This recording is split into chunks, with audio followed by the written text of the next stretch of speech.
actually counted while investing for the movie? Everything was done through the bank, so no. All the best. All the best. Dating ಅದು ಅದೇ ಅಂತ ಅನ್ಕೊಂಡಿರ್ತಾರೆ. It's not about that thing. Gen Z is more about emotions.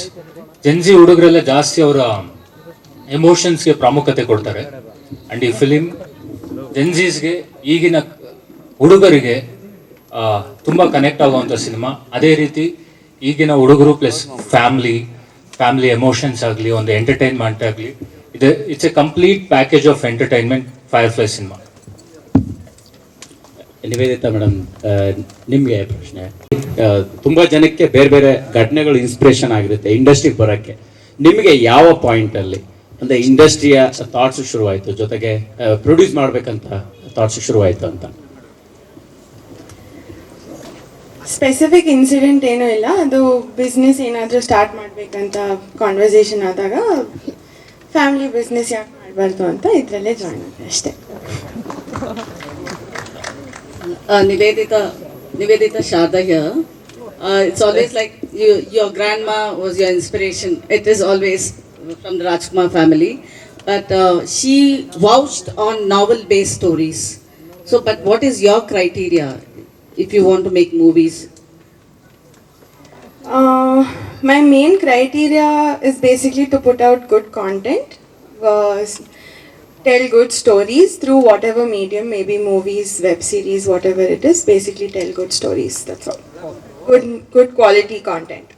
What is this Gen Z all about? Like, when that word itself, it's not too used among the youth itself. Like when he calls Gen Z, like, can you explain? It's very simple, madam. People who are born after 2000s are called Gen Zs. So this is only for people who are after 2000, born after 2000. It's a character who is born after 2000. So how will it connect people who are born with 90s, 80s? Just let us know.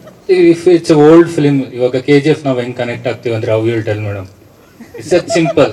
It's a story. It's more about the emotions you connect. Any year, it's about the emotion. Emotion ಇದ್ರೆ future ಅಲ್ಲಾದ್ರೂ ತೆಗಿಬೋದು, past ಅಲ್ಲಾದ್ರೂ ತೆಗಿಬೋದು, present ಅಲ್ಲಾದ್ರೂ we can shoot. Okay. ಶಿವಣ್ಣನ attention ಒಂದು ಅಟ್ರಾಕ್ಷನ್ಗೋ ಅಥವಾ ಕ್ಯಾರೆಕ್ಟರ್ ನೆಸೆಸಿಟಿ ಇತ್ತಾ? We need a strong character ಬೇಕಾಗಿತ್ತು. ಆ ಟೈಮಲ್ಲಿ ತುಂಬ ಆಪ್ಷನ್ಸ್ ನೋಡಿದ್ರಿ, but we need a very known face to play that character. Because ಸಿನಿಮಾದಲ್ಲಿ ಆ ಕ್ಯಾರೆಕ್ಟರ್, ಆ ಪಾತ್ರ ಬಂದಾಗ ಅದ್ರ ಇಂಪಾರ್ಟೆನ್ಸ್ ಸಿನಿಮಾ ನೋಡಿದಾಗ ನಿಮಗೆ ಗೊತ್ತಾಗುತ್ತೆ.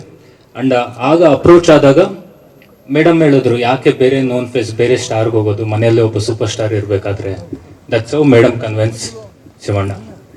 Nivedita been called madam. So how many ಹೆಚ್ಚಿನ ವಿಡಿಯೋಗಳಿಗೆ ಪ್ರತಿಧ್ವನಿ ಯೂಟ್ಯೂಬ್ ಚಾನೆಲ್ ಸಬ್ಸ್ಕ್ರೈಬ್ ಮಾಡಿ, ಬೆಲ್ ಐಕಾನ್ ಕ್ಲಿಕ್ ಮಾಡಿ.